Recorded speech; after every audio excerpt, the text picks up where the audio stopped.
Salut à toi, c'est Clément. Au moment où je tourne cette vidéo, nous sommes le vendredi 27 août 2021. Et cela faisait environ 5 mois et demi que je n'avais pas posté de vidéo sur cette chaîne YouTube La Pomme Augmentée.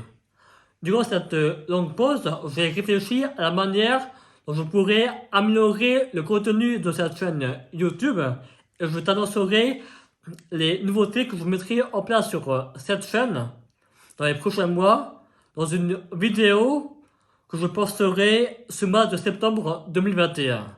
Mais avant toute chose, passons au sujet de cette vidéo présente.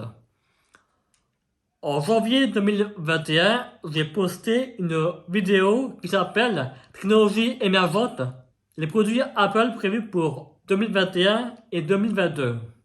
Dans cette vidéo, j'évoque les rumeurs de réalité augmentée et de face tracking au sujet des iPhone 13 qui sont prévus normalement pour ce mois de septembre 2021.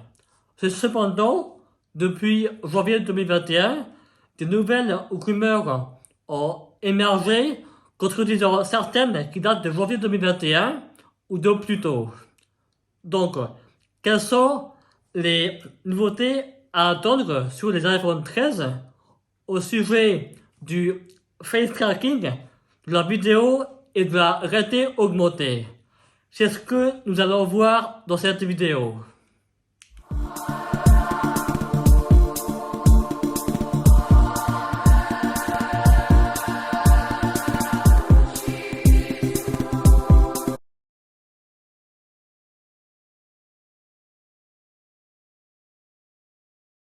Dans la vidéo que j'évoque dans l'introduction, je parle d'une rumeur qui annonce que les iPhone 13 auraient à l'avant une encoche plus petite que celle de leurs prédécesseurs depuis l'iPhone 10, à part l'iPhone SE de deuxième génération qui lui ne comptait pas d'encoche.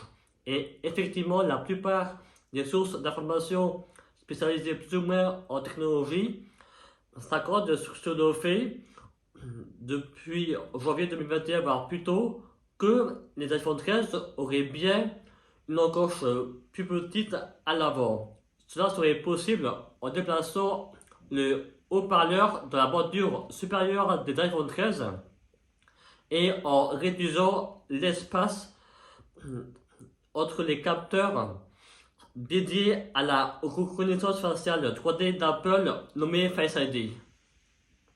En parlant de Face ID, cette technologie est en partie remise en cause depuis environ 18 mois au moment où je tourne cette vidéo. Car comme tu le sais, depuis environ 18 mois, il nous est demandé de porter un masque dans la plupart des lieux publics du monde entier. Et cela nuit au bon fonctionnement de Face ID. Néanmoins, en fin d'année 2020, Apple a annoncé une fonctionnalité pour les propriétaires d'une Apple Watch leur permettant de déverrouiller leur iPhone équipé de Face ID avec leur Apple Watch lorsqu'ils portent un masque. À titre personnel, je n'utilise pas cette fonctionnalité.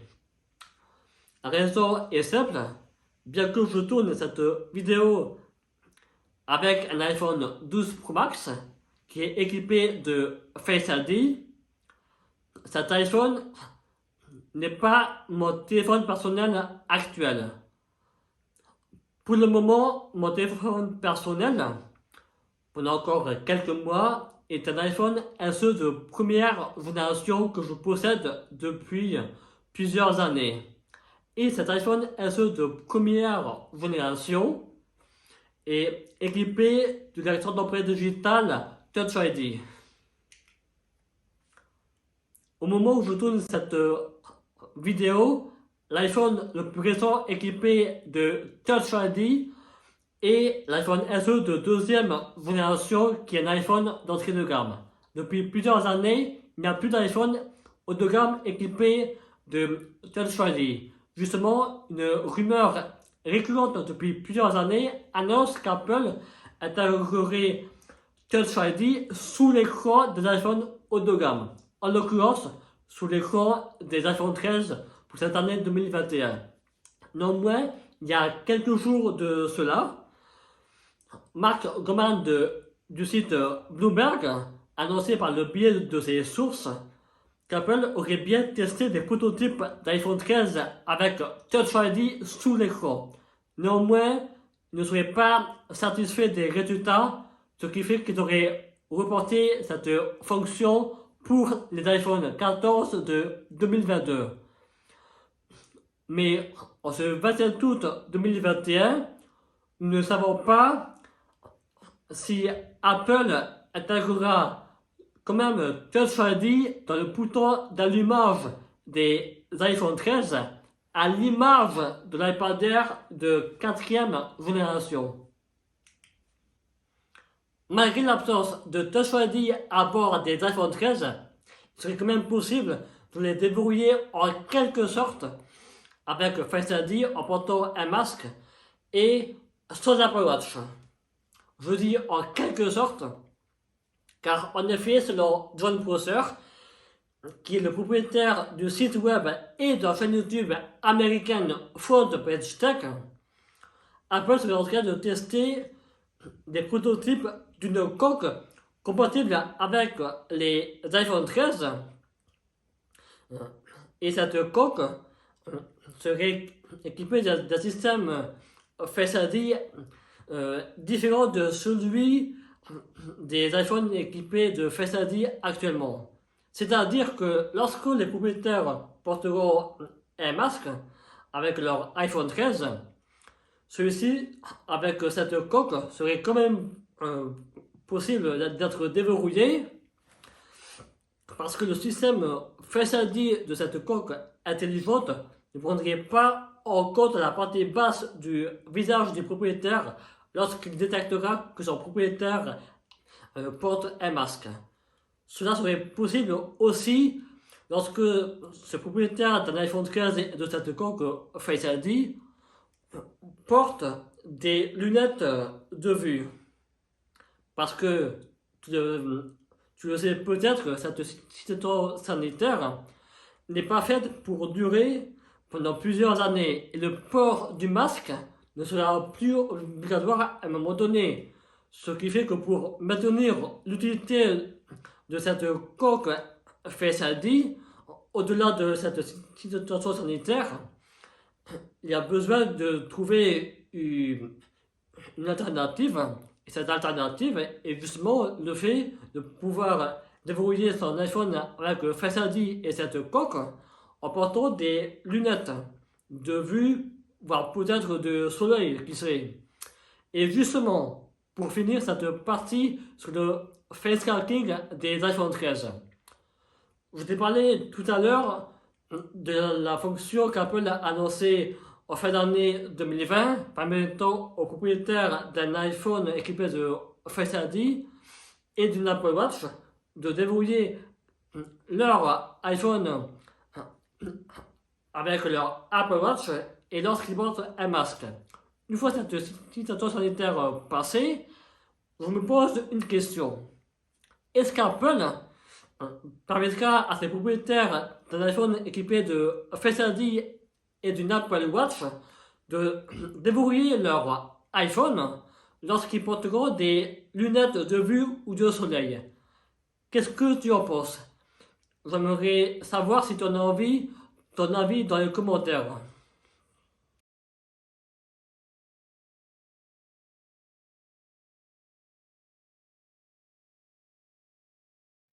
Il y a quelques semaines, en août 2021, Mark Gurman de Bloomberg a annoncé via ses sources qu'Apple préparait deux nouveautés pour des vidéos des iPhone 13. La première nouveauté est l'arrivée des vidéos avec le format ProRes, qui serait un dérivé du format ProRAW pour les photos, et pour les vidéos, le format ProRes qui a été développé par Apple permet aux vidéastes professionnels d'avoir plus de maîtrise sur l'édition de leurs vidéos. cette fonction serait réservée aux iPhone 13 Pro et 13 Pro Max selon Mark Gurman. Ce dernier annonce également qu'Apple prévoirait d'intégrer les vidéos en mode portrait dans les iPhone 13. Pour Apple, au niveau de la photo, il est possible d'appliquer le mode portrait sur la plupart des iPhones depuis l'iPhone 7 Plus en appliquant un flou en arrière-plan d'un visage, d'un objet ou d'un animal. Et Mark Gurman ne précise pas quels iPhone 13 seront équipés de ces vidéos en mode portrait qui serait rendu possible grâce à la puissance du processeur A15 des iPhone 13. Selon moi, tous les iPhone 13, donc 13 mini, 13, 13 Pro et 13 Pro Max, seront équipés des vidéos en mode portrait à l'avant et seuls les iPhone 13 Pro et 13 Pro Max seront équipés de cette fonction à l'arrière. Et ça reste mon avis personnel. Je te dis ça parce que les iPhone 13, comme la plupart des iPhones depuis l'iPhone 10, qui contiennent une encoche et donc Face ID avec les capteurs 3D, bien ces derniers garantissent le bon fonctionnement des photos en mode portrait à l'avant actuellement. Donc, il me semble possible qu'avec ce système de capteurs, que les vidéos en mode portrait soient rendues possibles à l'avant de tous les iPhone 13. Pour ce qui est des iPhone 13 Pro et 13 Pro Max, vu que selon des rumeurs, le scanner LiDAR serait toujours réservé au modèle Pro, celui-ci serait nécessaire pour garantir le bon fonctionnement des vidéos en mode portrait à l'arrière.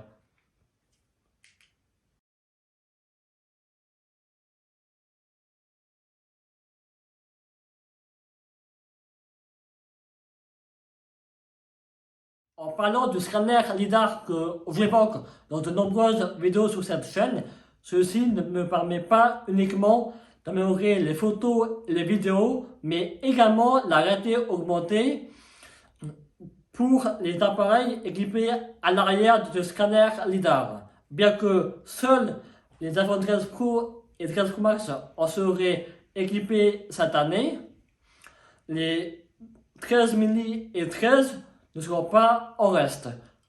Toute la gamme iPhone 13 sera livrée avec le système d'exploitation iOS 15 prévu pour septembre 2021. Et en matière de réalité augmentée, ceci permet dans l'application Plan d'afficher un tracé en réalité augmentée pour des piétons dans un nombre limité de villes, notamment américaines en ce moment. Et cette fonction s'inspire de Google Maps. Et pour les développeurs, avec le framework ARKit 5, les développeurs peuvent prendre des photos d'un objet du monde réel et s'en servir pour le développement d'une application en réalité augmentée. Il y a d'autres nouveautés dans ce framework ARKit 5, celui qui accompagne RealityKit 2. Je te parlerai des nouveautés de réalité augmentée de ces deux frameworks dans une prochaine vidéo que je posterai en octobre 2021. Pour finir sur la partie réalité augmentée au niveau de ces iPhone 13, ces 4 modèles devraient être équipés selon des rumeurs du Wi-Fi 6E. Depuis la sortie du Wi-Fi, la plupart des normes Wi-Fi utilisent deux bandes de fréquences, celles de 2 et 5 GHz. Et plus le temps passe, plus il y a d'appareils connectés en Wi-Fi et plus le réseau Wi-Fi sature. Ce qui fait que le Wi-Fi 6E permet de libérer la bande de 6 GHz et donc de désaturer le réseau, permettant à des technologies plus gourmandes, notamment au niveau de la réalité augmentée et de la réalité virtuelle, de leur garantir un fonctionnement optimal. C'est maintenant la fin de cette vidéo. Quel est ton avis sur celle-ci? Si tu en as envie, je te laisse partager cela dans les commentaires. Aussi, comme je le dis dans l'introduction, je vais bientôt poster une vidéo sur l'avenir du contenu de cette chaîne YouTube La Pomme Augmentée. Mais également, je vais sortir une vidéo sur les nouveautés de réalité augmentée, face tracking et vidéo des iPhone 13, une fois qu'Apple les aura présentés, ce qui pourrait se faire le 14 septembre 2021 selon des rumeurs. Après t'avoir dit tout cela, je te dis à plus pour une prochaine vidéo.